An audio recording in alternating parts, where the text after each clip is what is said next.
रविशंकर जी, देश बदल रहा है, ये नारा देश ने सुन लिया। नोटबंदी को महसूस किया जा रहा है और इंफॉर्मेशन टेक्नोलॉजी मिनिस्टर भी हैं आप, और डिजिटल इंडिया की दिशा में आप लगातार अपनी बातों का जिक्र भी कर रहे हैं कि किस तरीके से एक बदलाव होगा। क्या वाकई आपको लगता है, नैतिक तौर पर भी और सामाजिक और आर्थिक विषमताओं के बीच भी, कि डिजिटल इंडिया का जिक्र और दूसरी तरफ न्यूनतम का संघर्ष खुद को कहां खड़ा पाते हैं? देखिए, आपके इस प्रोग्राम के प्रायोजकों में बीएसएनएल भी है। मैं इनके विभाग का भी मंत्री था। ये क्रॉनिक लॉस में थे। जब मैं आया तो 8,000 करोड़ के लॉस की जगह पर इनको लगभग 850 करोड़ का ऑपरेटिंग प्रॉफिट हुआ, जो बढ़कर लगभग 4,000 करोड़ हो गया है। अभी एयर इंडिया की बात हुई, वो भी लॉस में थे, ऑपरेटिंग प्रॉफिट में चले गए। लेकिन आपने बात की डिजिटल इंडिया की। देखिए पुण्य प्रसन्न वाजपेयी जी, देश बदल रहा है, हम कितना उस देश के बदलाव को समझ रहे हैं। 125 करोड़ के हिंदुस्तान में 104-5 करोड़ मोबाइल फोन है, 108 करोड़ आधार है, 50 करोड़ लोग इंटरनेट पर हैं। लेकिन देश कैसे बदल रहा है, मैं 2 उदाहरण दूंगा। हमारी सतम्मा देवी तेलंगाना की बीड़ी मजदूर डिजिटल लिटरेट हो गई। मैंने उसको ट्विटर करके बधाई दिया। टीवी वाले पहुंच गए उसके बातचीत करने, वो और ने बड़ी शख्सियत बन गई। मैंने उससे बात किया, वो न हिंदी जानती न अंग्रेजी। मैंने पूछा आप क्यों बनी? उसने जो जवाब दिया वो है बदलते हुए हिंदुस्तान की तस्वीर। उसने कहा मेरा बेटा दुबई में प्लम्बर है और मैं अपने पोते को मिस करती थी, और मुझे कहा गया अपने पोते को देखना हो तो स्काइप करना सीखो, बात भी करोगी चेहरा भी देखोगी। तो पोते से बात के लिए मैं स्काइप करना सीख गई। ये है नया हिंदुस्तान। बीड़ी मजदूर लगभग 11 बात के एंसिलरी यूनिट आई है जो चार्जर इत्यादि बनाती है। वाजपेयी जी से अच्छे हैं ना मोदी जी? जी, वाजपेयी के दौर में भी आप मंत्री थे। पुण्य प्रसन्न वाजपेयी से अच्छे हैं? नहीं, अटल बिहारी वाजपेयी। अच्छी बात।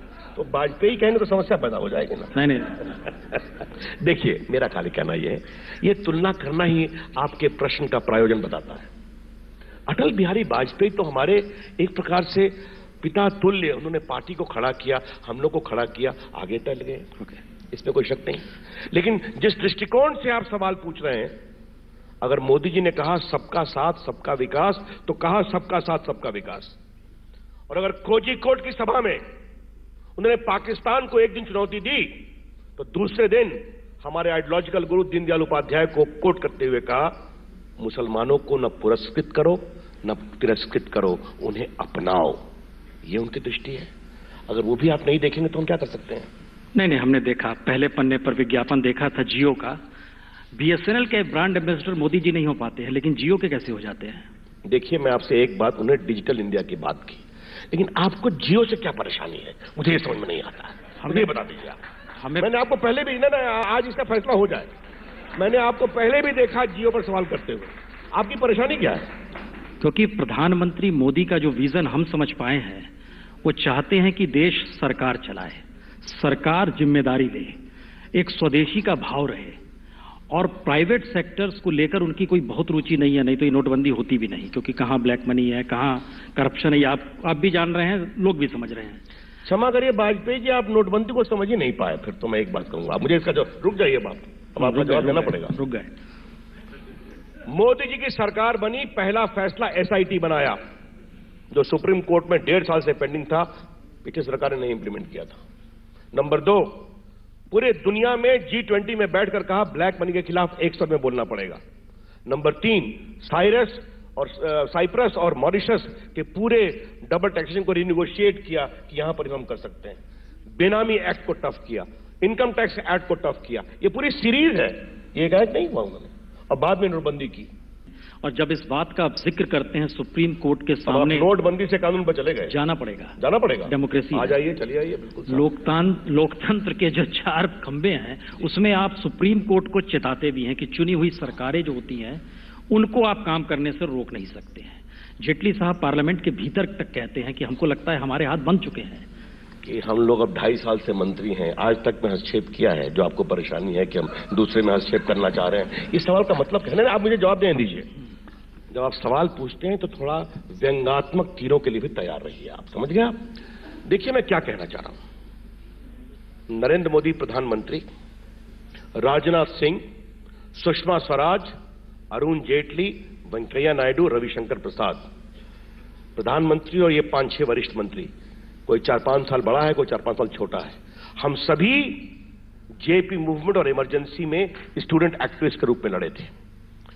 3 आजादी के लिए, इंसान की आजादी, मीडिया की आजादी और न्यायपालिका की आजादी। उस समय आप कहां थे मुझे पता नहीं है, लेकिन जेपी मूवमेंट में जो हम लोग की तारीफ के पुल बांधते थे, मैं अंडरग्राउंड एक्टिविस्ट दिल्ली आता था तो लोग पहचानते भी नहीं थे। आपको पता था हम कहां थे? जी छोड़, हम मुझे पता मालूम है उस समय आपके कम से कम उस समय की भूमिका का मैं सम्मान कर सकता हूं, यह जरूर कहूंगा। देश की आजादी को 70 साल हो गए। हिंदुस्तान का संविधान सर्वोपरि है और हिंदुस्तान के लोग अपने वोट की ताकत से किसी को भी हरा सकते हैं, कोई बड़ा नेता, बड़ी पार्टी, दिल्ली में या स्टेट में। तो लोग सुप्रीम, people are supreme, number 1। Number 2, मौलिक अधिकार, मौलिक आजादी, प्रेस की आजादी, ये परमानेंट है। अब कोई इंदिरा गांधी की तरह इमरजेंसी नहीं लगाएगा, कोई मिलिट्री को नहीं होगा, ये बहुत स्पष्ट हो गए। इसके साथ साथ एक बात मैं और कहना चाहूंगा, जो मैंने कहा था कॉन्स्टिट्यूशन डे पर और यहां रिपीट करना चाहूंगा। सुप्रीम कोर्ट और कोर्ट का अधिकार है सरकार के आदेश को निरस्त कर दे, वो आदेश दे दे, कानून को निरस्त कर दे, ये उनका अधिकार है। लेकिन भारत का संविधान एक ये भी कहता है, सरकार वही चलाए जिन्हें देश की जनता सरकार चलाने के लिए चुनती है, और कानून वही बनाए जिन्हें देश की जनता कानून बनाने के लिए चुनती है। यही तो मैंने कहा था। इस पर क्या परेशानी है भाई? आपने अच्छा कहा, चुनी हुई सरकार का जिक्र कर दिया। हमें ममता बनर्जी याद आ गई, हमें केजरीवाल याद आ गए, पता नहीं उन्हें किसने चुन लिया है। देखिए, 70 में 67 सीट के जनादेश को स्वीकार करने के बाद कोई जनादेश को इस तरह से बर्बाद करता है, अपने लोगों से जंग, प्रशांत भूषण से जंग, योगेंद्र यादव से जंग, नरेंद्र मोदी से जंग, बाकी से जंग, ऐसी सरकार चलती है क्या? जंग से जंग, जंग से जंग, अभी तक मीडिया से जंग, मीडिया को कहा सब बिके हुए हैं, सिर्फ पंडित पुण्य प्रसून वाजपेयी से जंग वो नहीं करते, ये भी उनका सम्मान हमको करना चाहिए। लेकिन मैं एक बात कहूंगा, जिस तरह की हल्की भाषा का प्रयोग अरविंद केजरीवाल भारत के प्रधानमंत्री के बारे में करते हैं, क्या ऐसी बात का प्रयोग किसी और ने किया है क्या? ये भी देख रहे हैं। एक दिन जो बंदा हमारा बाल काटने आता है, वो बड़ा मजाक भी करता है, बाल काटता है, हंसी भी आती है। कहा, भैया जी आज सुबह हमारे बगल में एक गाय दूध नहीं दे रही थी, तो किसी ने कहा, भैया केजरीवाल जी को मत बुलाओ वरना ये भी कहेंगे कि नरेंद्र मोदी के कारण दूध नहीं दे रही है। ये क्या मतलब है? क्या ये हल्की राजनीति है? और क्षमा करिए वाजपेयी जी, हिंदुस्तान हल्की पॉलिटिक्स को कभी लाइक नहीं करता है। जोक तो सर 75 साल को लेकर भी बने हैं। 75 साल आपकी हो गई है क्या? दिल्ली की तरफ मत देखिए। अडवाणी जी के घर में बैठे हम, जोशी जी के घर में बैठे हम, और जिन्हें भी दरकिनार कर दिया गया, जोक तो उस पर भी बने हैं। सवाल यह है कि आपको अगर जनता ने चुना है और संविधान की शपथ आपने ली है, तो उसके बाद आपके जहन में यह सवाल क्यों उठते? या तो पार्लियामेंट में लाकर संशोधन कर दीजिए चीजों का। आप जिस बात का सुप्रीम कोर्ट का आज आपने जिक्र किया है, इंदिरा गांधी की इमरजेंसी का सपोर्ट बाला साहब ठाकरे ने किया था, वो उनकी पार्टी गलत बोल रहे हैं आप। साथ है, वो जेल में गए थे।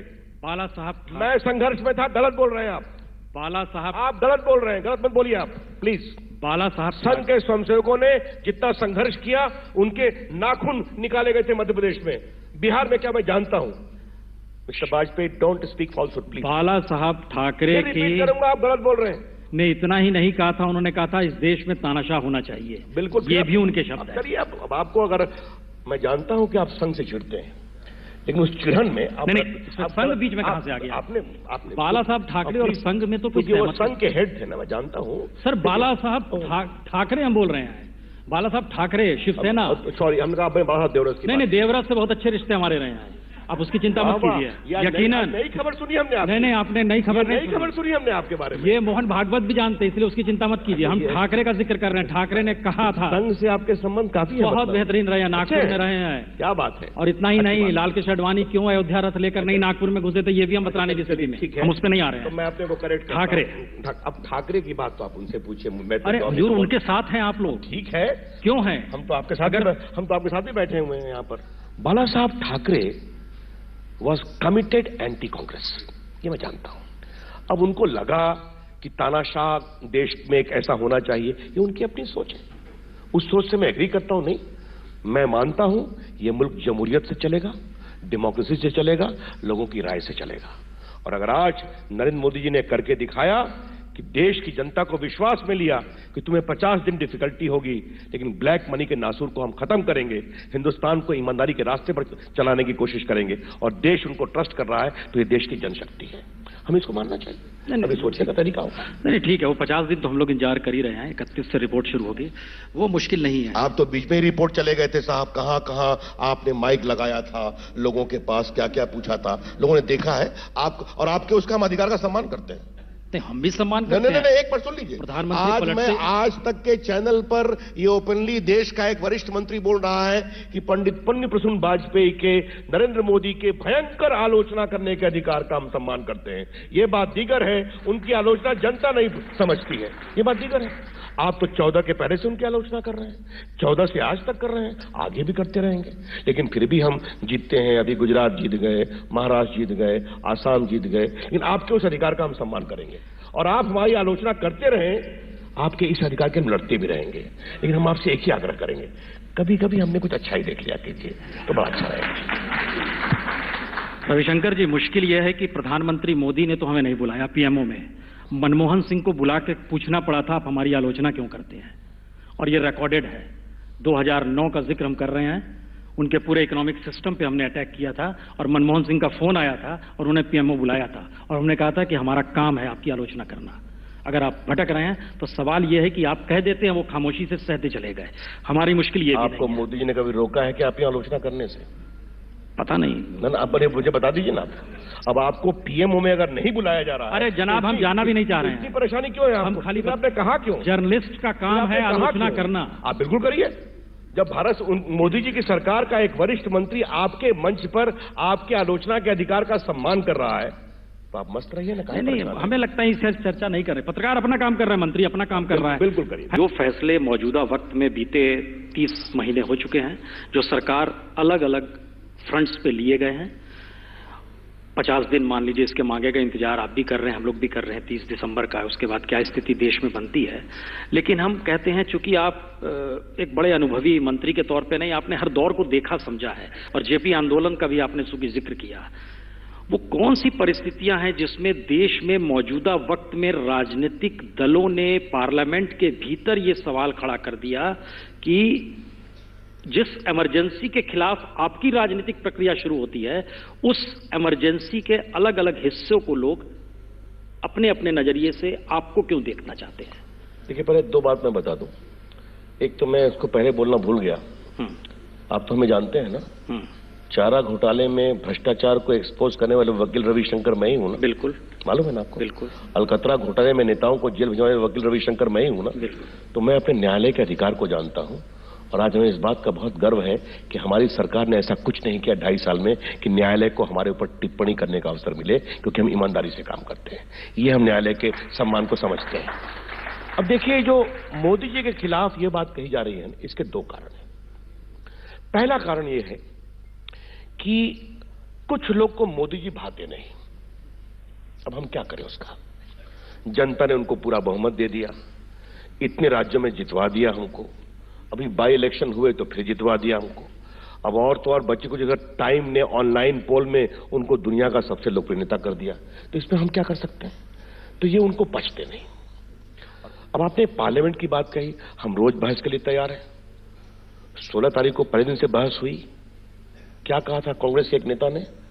हमारे प्रधानमंत्री को हिटलर और मुसोलिनी तक कह दिया। हम शांति से सुने कि नहीं सुने?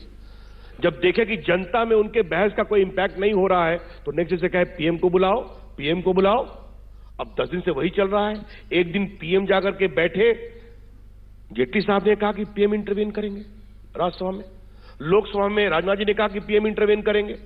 अब फिर कहते हैं नहीं, पीएम हर का भाषण सुनने के लिए बैठे रहे। अब पीएम एक दिन जाकर फिर बैठ गए। अब ये क्या तर्क है? आप गोल पोस्ट चेंज कर रहे हैं। तो क्या भारत सरकार के प्रधानमंत्री सारा देश का काम छोड़कर 22-24 घंटा जवाब सुनते रहे?